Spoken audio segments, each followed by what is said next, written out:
Masalan, payg'ambar sallallohu alayhi vasallam hadisida fa innalloha huwas-salam degan hadis va Rasulullohniki. Buxoriyda kelgan hadis Abdullah ibn Mas'ud radhiyallohu anhudan. Payg'ambar alayhissalom aytdiki, fa innalloha huwas-salam.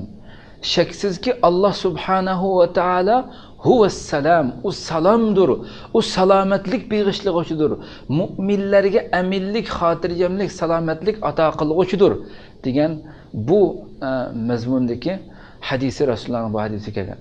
Yana payg'ambar sallallohu alayhi vasallam hadisi Muslim, sahih Muslimda kelgan bir hadis var. Rasululloh namozni tugatgandan keyin namozning oxirida aytsa, Allohumma antas-salam va minkas-salam, tabarakta ya zal jalali val ikram deb duo qiladi.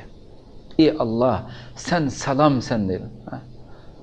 Antas-salam, sen salam, va minkas-salam, yani sen salomatlik beg'ishlig'uchi, xotirjamlik ato qilg'uchi. Va minkas-salam, salomatlik, xotirjamlik, tinchlik bu narsa sendinlam ey Robbim dedi. Faqat va faqat sendan ey Robbim. Sendan boshqa kimiki sendan boshqa tarafga yuzlanar ekan, sendan boshqasidan tilaydi ekan, uningga hargiz xotirjamlik yo'q, uningga salomatlik yo'q dunyo va oxiratda degan gap buning ma'nosi qadrli qarindoshlar. Va minkas-salam, salam faqat va faqat sendan. Tabarakta ya zal jalali val ikram.